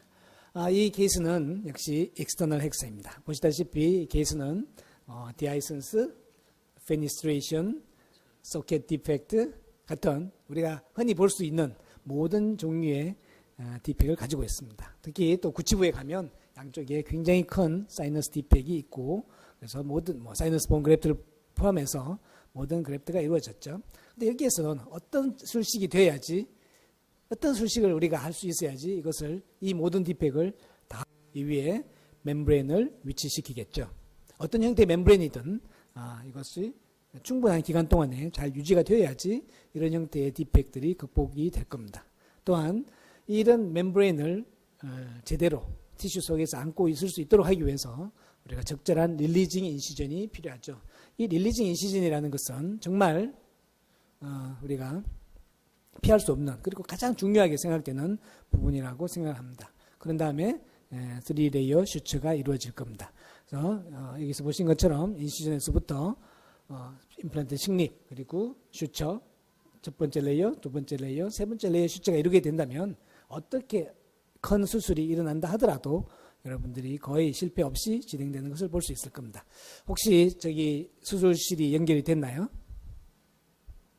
여기서 잘 안 보이는데 지금 이렇게 아마 우리 김성은 원장님께서 수술을 다 마치고 그 결과를 보여주시기 위해서 대기하고 있을 거라고 생각하는데, 연결이 됐으면 중간에 스위치 시켜도 좋습니다. 아직 안 됐습니까? 네, 다시 클리닉 연결되는 대로 오늘 마지막 두 번째 라이브 서저리의 결과를 여러분과 공유하도록 하겠습니다. 그래서 역시 어떤 형태든 간에 우리 플랩의 디자인과 또 마지막 이 슈처는 굉장히 중요한 역할을 하게 되죠. 그러고 난 다음에 찍은 수술 후의 파노라마 뷰입니다. 보시다시피 사이너스 본 그래프트가 되어 있고 양쪽에, 그리고 태기에 의해서 고정된 멤브레인과 그래프트된 본들을 희미하게 보실 수가 있겠죠. 이게 특별한 문제가 없으면 이제 6개월 정도가 지나고 나면 우리가 2차 수술을 하게 될 겁니다. 이 본 디펙의 크기나 오그멘테이션의 크기에 따라서 물론 기간은 다소 차이가 있긴 하겠지만 대개 이런 정도의 디펙이라면 6개월 정도 기다리면 되겠죠. 그리고 플랩을 다시 열었습니다. 앞에서 보신 것처럼 굉장히 본이 잘 되었습니다. 잘 되었다고 생각을 했었습니다. 제가 왜 이걸 보여드리냐면 잘 안 된 구석이 있기 때문에 보여드리는 거죠. 제가 이 케이스를 가지고 많은 분들에게 나 잘했어 라고 강의를 했었습니다. 그렇지만 지나고 보니까 좀 잘못된 게 있네 라고 판단하게 되어서 이 케이스를 다시 보여드리는 겁니다. 간단하게 힐링 어버트먼트를 연결하고 2차 수술을 마무리를 했습니다. 그리고 2주 후에 이렇게 템포러리 브릿지가 들어갔습니다. 임플란트 위에 들어가는 2개의 2차 템포러리가 되겠습니다. 여기서부터 시작해서 여기까지 오는데 시간은 6개월 2주가 걸렸습니다. 그런 다음에 찍은 파노라마를 보시면 정말 괜찮다라는 느낌이 드실 겁니다. 여기에서 엑스레이에서 보시는 것보다 여러분들이 상상하실 수 있는 환자의 얼굴을 한번 만들어 보십시오. 정말 무취학 상태에서 오랫동안 덴처에 의해서 고통을 받다가 불과 6개월이라는 시간 만에 이런 마지막 보철물, 튼튼한 보철물을 가지게 된다면 환자는 얼마나 기뻐할까. 정말 10년은 젊어진다는 말이 거짓말이 아닐 겁니다. 그래서 이제 수술 후에 최종 보철물이 들어간 후에 파노라마 사진이 되겠습니다.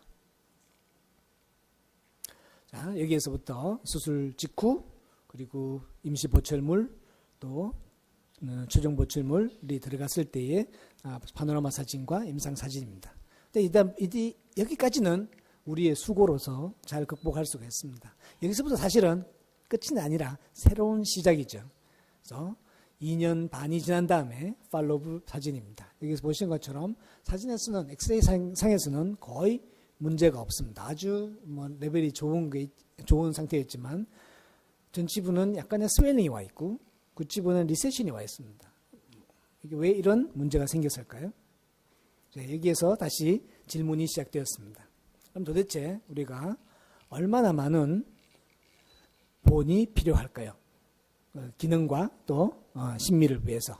역시 이 사진 또한 우리 이정삼 원장님의 사진입니다. 저는 이렇게 잘 못 만듭니다. 보시다시피 정말로 이 하모니를 이루는 지연과 또 크라운과 또 임플란트가 있습니다. 이런 상태가 영구적으로 어떻게 보면 평생 동안 유지되어야 되겠죠. 그런데 뭔가 문제가 생겼습니다. 그렇죠? 그래서 다시 우리가 질문을 합니다. 얼마나 우리가 뼈를 만들어야지 앞에 보신 것처럼 나이스한 결과가 문제없이 유지될까. 그래서 우리가 아티클을 통해서 역시 본에 그 답이 있다는 것을 알 수가 있습니다. 그래서 이 본, 이쪽에 보시면 전치부는 상당히 좋은 본이 만들어졌습니다. 우리가 생각하는 충분한 본이라고 하겠죠. 그렇지만 이쪽에 보면 고아텍스를 똑같이 썼음에도 불구하고 어떤 덴치의 압력이라든지 또는 머슬의 힘에 의해서 상당히 줄어져 있는 것을 볼 수가 있습니다. 그래서 여기에서 우리가 다시 어떻게 하는 것이 아이디얼한 리제너레이션인가를 다시 생각하게 되었습니다. 많은 제도가 있고 많은 강의가 있고 많은 아티클들이 있긴 하지만 확실한 가이드라인이 뭘까? 내 손에서 이루어지지 않는 정말로 데피니트한 가이드라인이 있는 그런 시술은 할 수가 없을까? 답은 여러분이 다 알고 계시죠. 확실히 아이디얼한 리제너레이션이 되려면 결과가 이런 상태가 만들어졌죠. 우리가 밑에서 본이 되는 게 아니라 이 플랫폼 레벨에서 크레스탈 레벨에서의 2mm 또는 그 이상의 솔리드한 리제너레이션이 이루어져야 됩니다. 그냥 형태가 아니라 리모델링이 끝난 다음에 그 정도의 본이 남아 있어야 되겠죠. 이런 것은 많은 아티클들에서 이야기하고 있습니다.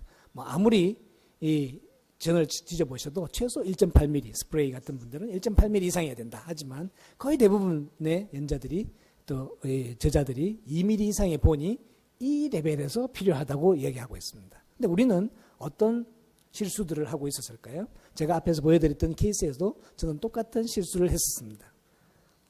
우리는 본을 쌓을 때 이렇게 샀습니다. 대개 이 디펙이 보이지 않는 정도로 우리가 이렇게 본을 쌓아 올리고 여기다가 콜라겐 멤브레인을 이렇게 덮습니다. 요즘은 콜라겐 멤브레인이 상당히 오랫동안 유지되긴 하지만 그것은 멤브레인의 역할을 하는 거죠. 서포팅의 역할을 하지 못합니다. 그렇기 때문에 여기에서 힘을 받게 되죠. 여러 원인에 의해서 힘을 받게 되면 나중에 본이 없어지게 됩니다. 이 케이스에서는 한쪽은 고아텍스 리인포스드 멤브레인이고 한쪽은 그냥 플레인한 고아텍스 멤브레인입니다. 불행하게도 당연히 이것을 써야 되지만 불행하게도 재고가 없었습니다. 그래서 이쪽은 좀 더 본을 많이 쌓고 이렇게 고아텍스 멤브레인을 정성스럽게 했지만 지나고 나서 보니까 다 꺼져버렸죠. 이런 형식의 뼈가 만들어지는 겁니다. 그래서 이것을 보고 물론 2차 수술 때 보니까 픽처는 보이지 않으니까 위안은 삼지만 여기에다가 크라운이 들어가고 또 시간이 지나고 나면 당연히 이 본들은 녹아내리게 되겠죠. 그에 따라서 진지바도 같이 내려가게 되겠죠. 근데 이것을 우리는 당연하다고 생각을 했습니다. 근데 우리는 또 다행스럽게도 이 GBR의 거장인 닥터 그룬드라는 분을 가지고 있습니다. 이분은 어떻게 했죠? 이분들은 아티클을 보면 전혀 나는 문제가 없었다라고 얘기를 하고 계십니다. 나는 내 사전에는 진지발 리세션은 없다라고 적혀 있습니다. 이 아티클에 보면 이분은 보온을 쌓을 때 이렇게 쌓았습니다. 아까 우리 김성은 선생님께서 보온을 쌓아 올리는 걸 보셨죠? 여기가 이렇게 돼야 됩니다. 물론 그 테크닉 또한 이 닥터 그룬드의 아이디어에서 얻어진 수치들이고 디자인이긴 하지만 보온은 이렇게 쌓여야 됩니다. 그리고 여기에 충분히 힘을 유지할 수 있는 타이타늄 리인포스드 고아텍스 멤브레인이 위치가 되어야 되겠죠. 그래야지 이런 결과가 얻어질 수가 있습니다. 충분한 두께를 플랫폼 레벨에서 2mm의 두께를 가지는 그런 본 리제너레이션이 일어나야 되겠죠. 그래서 물론 일부에 우리가 흡수도 고려해야 되겠죠. 흡수가 다 일어난 다음에도 2mm 또는 그 이상의 본이 만들어지고 유지되는 그런 리제너레이션이라야지 사실 정상적인 리제너레이션이라고 할 수 있겠습니다. 자, 그래서 우리가 다시 한번 생각하게 됐습니다. 어떻게 해야지 아이디얼 리제너레이션을 할 수 있을까? 그래서 답은 한 가지입니다. 답은 여러 연자분들 앞에서 오진 하셨던 연자분들께서 지적하셨지만 결국은 스페이스 매니지먼트입니다. 어떻게 그 공간을 유지해서 충분한 리제너레이션이 일어날 때까지 도와주느냐. 실제로 리제너레이션은 우리가 하는 게 아니죠. 우리가 하는 게 아니라 환자의 몸이 하는 겁니다. 근데 그것을 우리는 이루어질 수 있도록 도와주는 것이 역할이죠. 그것을 해야 되는 것이 스페이스 매니지먼트입니다. 보온 그래프트는 일부 도움이 되겠지만 제 생각에는 이 스페이스가 훨씬 더 중요하다고 생각을 합니다.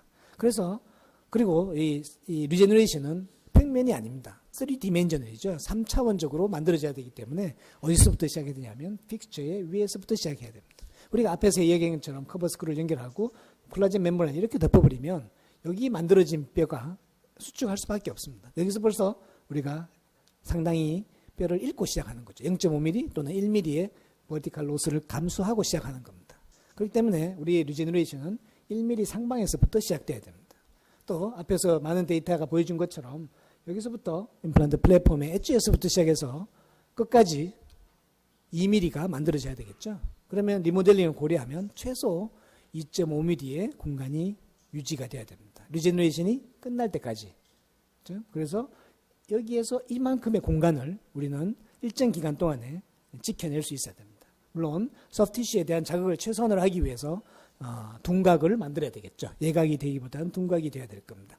여기에 사용될 수 있도록 만들어진 것이 플랫 어바트먼트입니다. 실제로 이것은 다른 회사에서 하는 것처럼 스페이스를 유지하는 역할을 하긴 하지만 실제로 이 어바트먼트 자체가 아주 멀티플 임플란트에 있어서의 어바트먼트의 역할을 합니다. 그러니까 여러분들이 꼭 제거하지 않아서도 가능하다는 이야기가 되겠죠. 물론 싱글 로스는 곤란할 겁니다.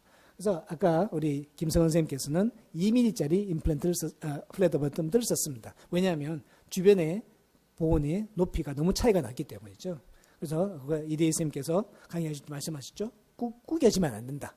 구겨지면 나중에 문제가 생길 가능성이 있다. 그렇기 때문에 구겨지지 않도록 하기 위해서 충분한 높이의 이 플랫 어바트먼트를 사용해 주시는 게 맞습니다. 그래서 저는 1mm를 좋아합니다만은 경우에 따라서 2mm 또는 3mm의 플랫 어바트먼트 타이트를 활용하시는 게 좋겠습니다.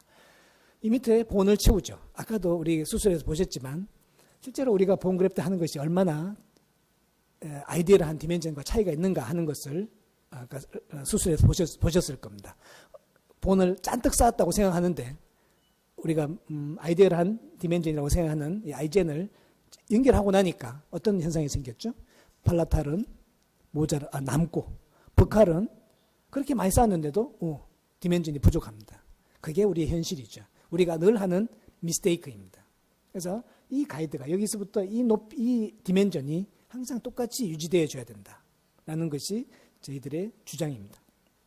물론 어댑테이션을 위해서 이 에피칼 스커트가 가급적이면 본과 이렇게 어댑테이션이 잘 될 수 있도록 그렇게 해야 되겠죠. 경우에 따라서 프라이머리 클로즈를 할 수도 있고 또 경우에 따라서 원 스테이지를 하셔도 좋을 것 같습니다. 그리고 나면 슈링키지를 고려하더라도 이런 정도의 뼈가 만들어지겠죠. 여기는 사실 그렇게 중요하지 않습니다. 저희들은 여기를 만들어야 되는데 이것은 사실 쉽지 않은 이야기입니다. 어떤 확실한 디바이스가 우리를 가이드해 주지 않으면 그것을 만들기는 쉽지 않죠. 그래서 여기서 우리가 2mm의 본이 만들어질 것이고 이것은 우리가 알고 있는 많은 많은 아티클들에 의해서 그렇다, 진실이다라고 지지를 받고 있습니다. 그걸 어떻게 만들지?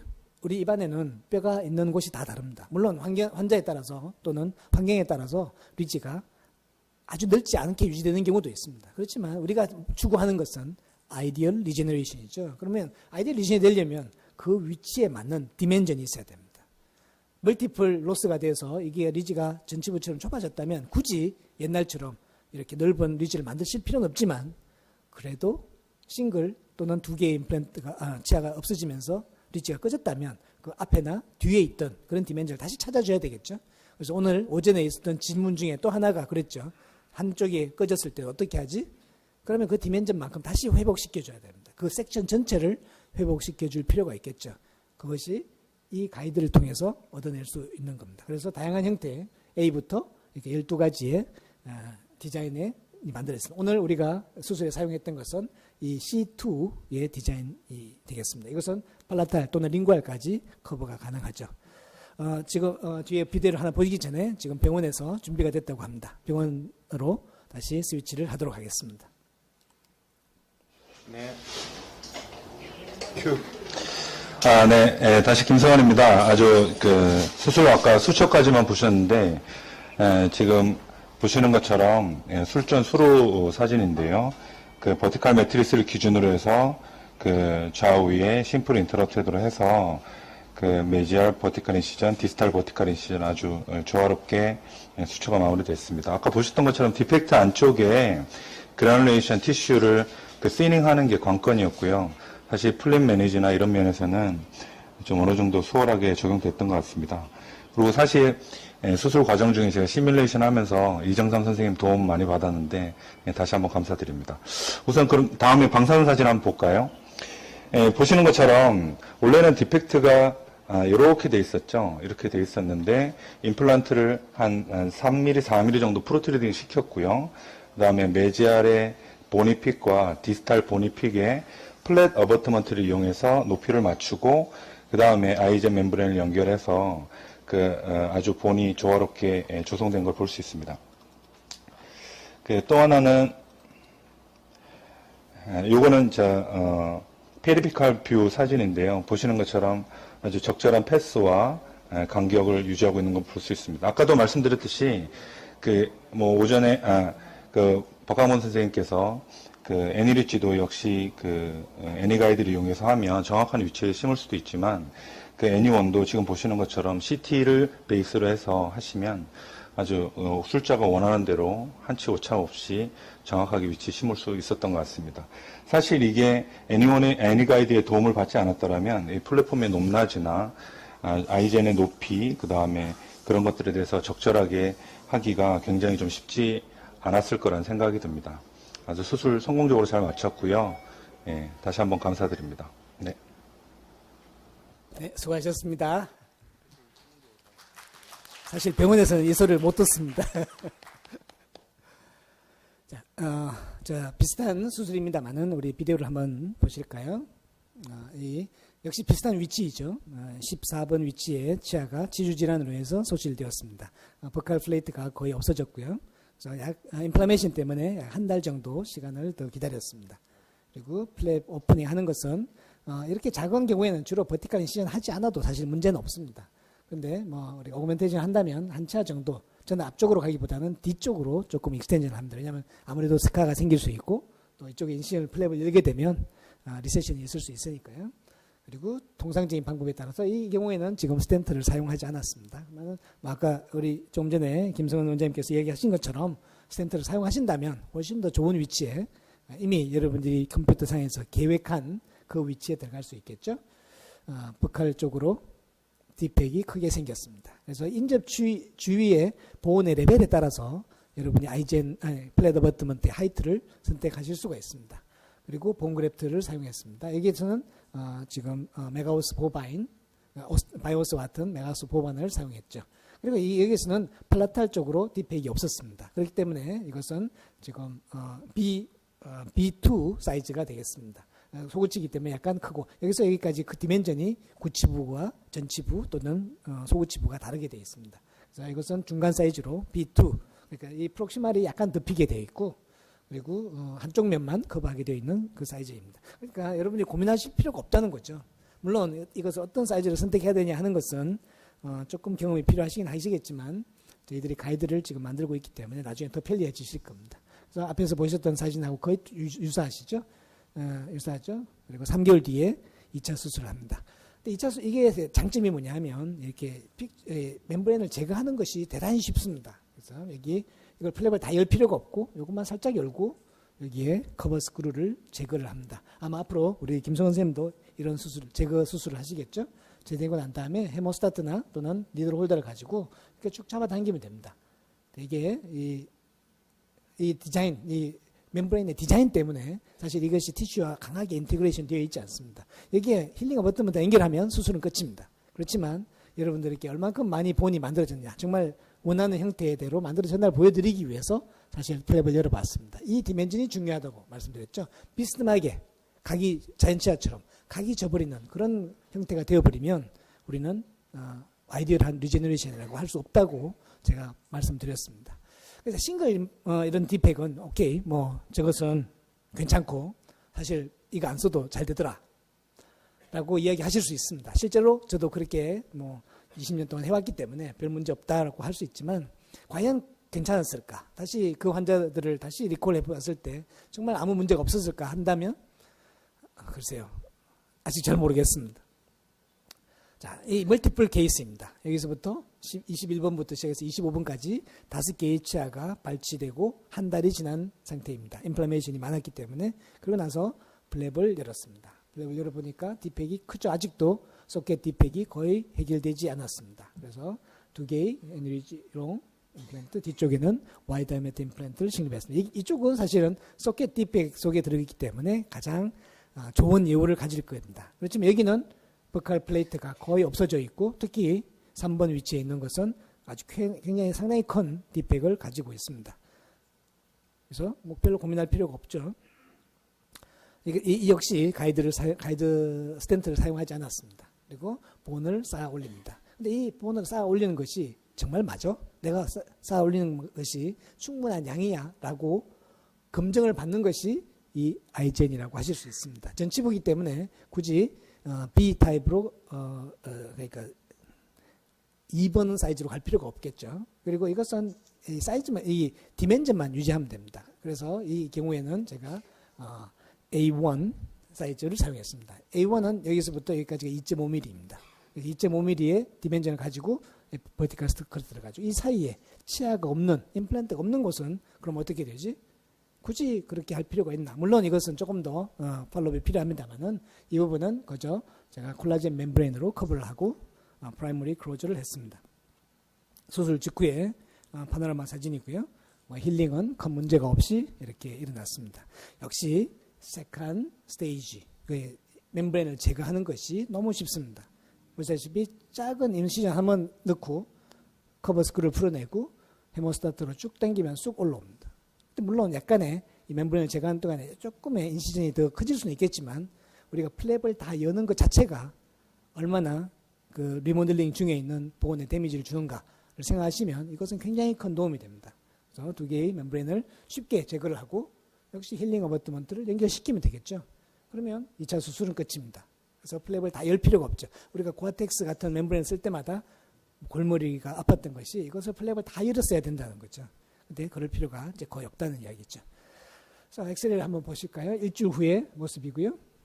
한 달 뒤에 모습이고, 3개월 뒤에 모습이고, 환자분이 좀 늦게 오셨습니다. 6개월 때까지 있습니다만은 보시다시피 점점 본이 리모델링이 좋아지고 갭들이 없어지는 것을 보실 수가 있죠.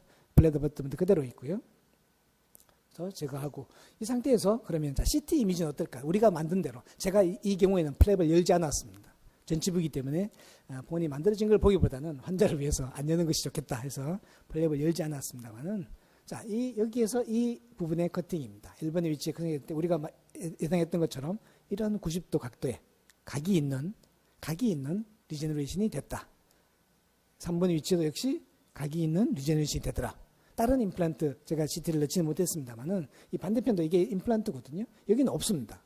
그냥 밋밋하게 되어 있더라고요. 제가 보니까. 그래서 리제너레이션이 이렇게 되는 것이 맞겠구나. 물론 결과는 더 오래 두고 봐야 되겠죠. 또 한편으로 이 사이에 있는 이 부분은 어떻게 될까? 없는 2번 위치는 어떻게 될까? 역시 2번 위치는 실제로 아이젠에 의해서 스포트 받지를 못했습니다만은 인접의 아이젠으로부터 스포트를 받았기 때문에 이 아이젠들이 이 주변에 있는 티슈에 대해서 서포팅 역할을 했기 때문에 역시 똑같이 각이 있는 형태를 유지하고 있습니다. 그 뒤에 4번 위치도 마찬가지입니다. 이런 각도를 그대로 유지하고 있습니다. 그렇기 때문에 우리가 크리티컬하게 유지해야 될 그런 임플란트 주변은 확실하게 우리가 스포트를 해줘야 되겠지만 이 주기의 아이젠의 힘으로 인해서 그 주변에 있는 물론 이것이 아주 넓으면 이 부분이 크게 영향을 받겠지만 좁은 갭이라면 굳이 우리가 옛날에 고아텍스를 했듯이 이렇게 덮을 필요가 있겠냐 하는 것이 지금의 제 생각입니다. 자, 이거 전치부 케이스입니다. 역시 이 케이스는 앞에 보셨던 케이스처럼 좀 난해한 케이스입니다. 전치부 보시다시피 심한 페리돈타이티스가 있고 게리오스가 있고 그래서 이것을 발치를 해야 됩니다. 그런데 환자분은 오늘 당장 일을 해야 돼. 이 상태에서 오늘 당장 일을 해야 돼라고 하면 이거 없으면 난 수술 안 해라고 하면 참 곤란하죠. 앞에 케이스처럼 기다려 줄 수 있습니다. 한 달이든 두 달이든 난 천천히 해도 되니까 안전하게 해주세요 하는 분도 있겠지만 이런 분들은 나는 매일 사람들을 만나야 되기 때문에 나는 꼭 이가 있어야 돼요 라고 이야기하는 분들은 또 거기에 맞춰서 해야 되겠죠.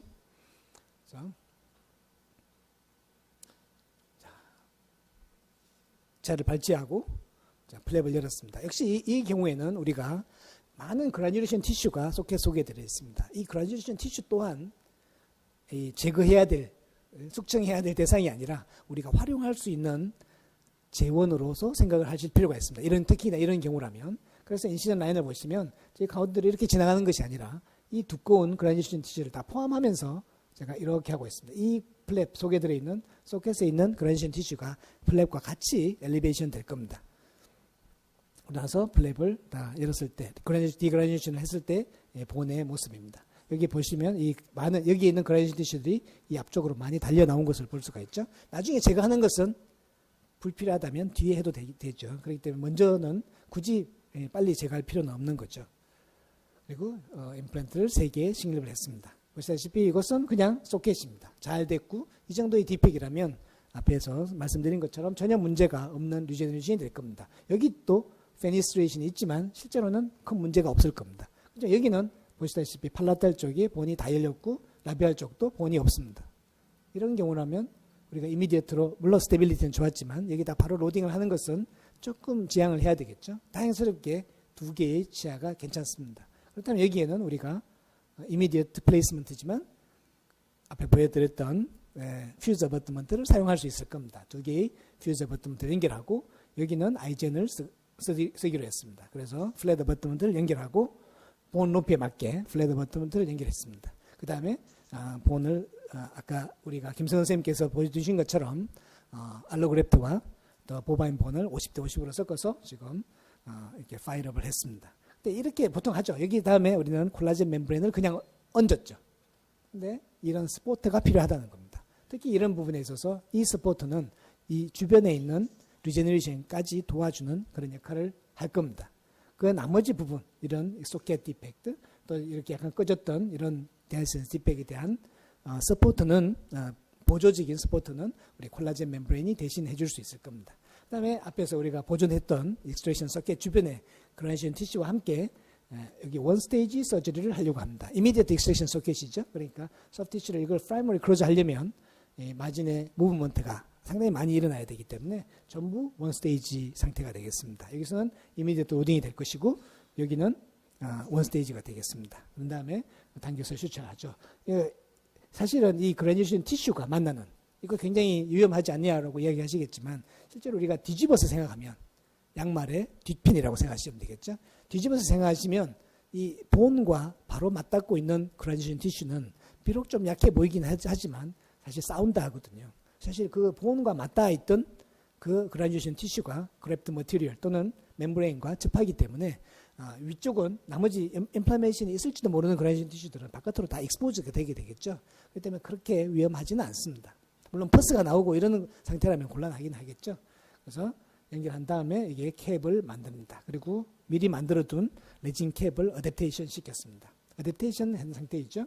여기에 플로우 레진을 살짝 올려서 한번 넣고 이니셜 큐링을 합니다.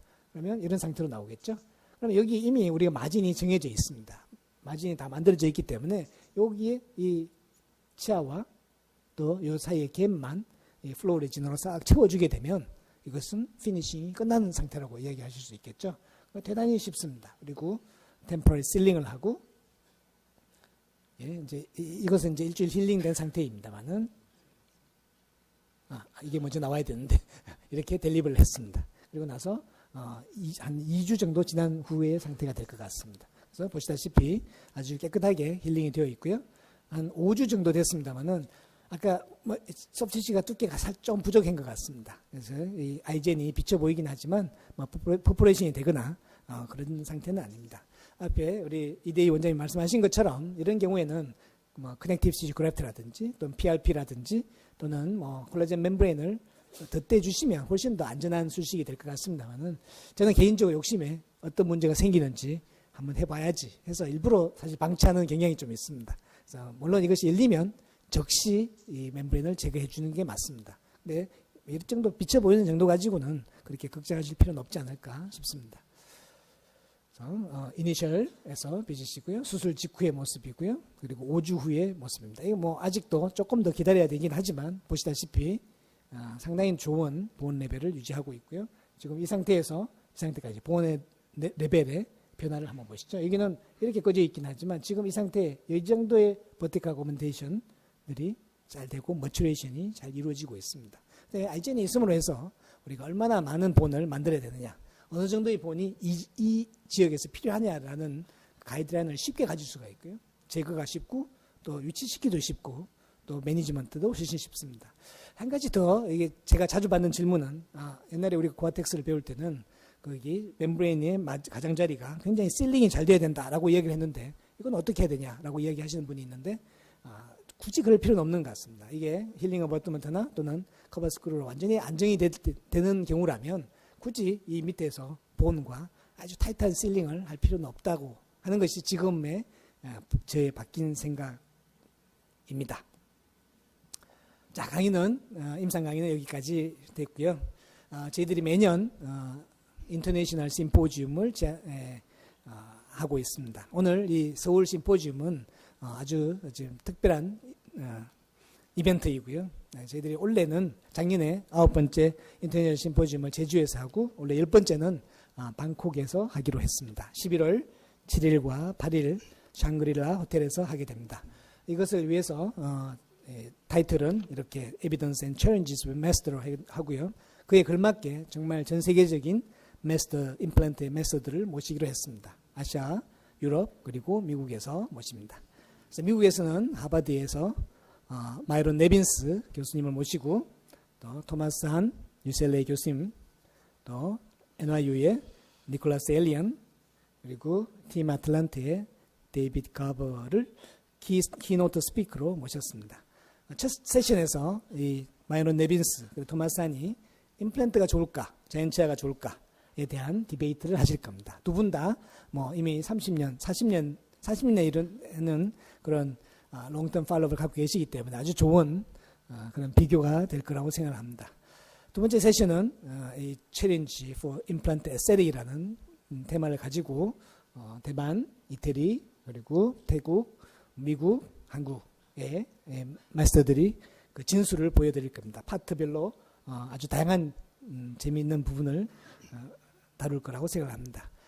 오늘 보여드렸던 이 유레카 R2 사실은 작년 11월에 처음 저희들이 어나운스를 했었습니다. 9번째 심포지움, 제주 심포지움 했지만 원래 이제 11월이 되면 만 2년이 되는 셈이죠. 그래서 두 번째 제 세컨 이어를 마감하면서 우리가 얼마나 많은 어드밴스를 보였냐를 전과 후를 비교할 것이고 더 많은 스태틱스를 가지고 여러분에게 확신을 드릴 그런 준비를 해 나가고 있습니다. 물론 지금 앞으로 6개월이 더 남았기 때문에 또 그 6개월 사이에 얼마나 많은 변화가 생길지 여러분 이 자리에서 확인하실 수 있을 겁니다. 그래서 유레카 R2 팀들이 여기서 더 나은, 더 재미있는, 더 확신을 가지는 통계 자료를 가지고 여러분을 만나도록 하겠습니다. 마지막 세션에서 니콜라스 엘리언 그리고 데이비 가버가 리지 어구멘테이션 그리고 프리저베이션에 대해서 아주 좋은 강의를 해주실 거고 터프스 대학의 카린벅스 선생님께서 좌장을 맡아주시도록 하겠습니다. 이틀 강의이긴 하지만 정말 저희들이 어떤 때보다도 훨씬 더 많은 정성과 더 유명한 연자들을 실제 모시고 있기 때문에 아마 방콕까지 긴 여행을 하신다 하더라도 절대 아마 후회하지 않은 그런 좋은 여행이 되지 않을까 그렇게 생각을 합니다. 그래서 지금 오늘 서울입니다만 다음에 베이징 또 마스트리트, 뱅콕 마지막이 뱅콕입니다만은 다양한 우리 심포지움들을 우리가 준비를 하고 있습니다. 여러분 모두 이런 메가덴에서 준비하고 있는 많은 이벤트에서 다시 뵐 수 있기를 바랍니다. 대단히 감사합니다. 네, 박범 원장님 감사합니다.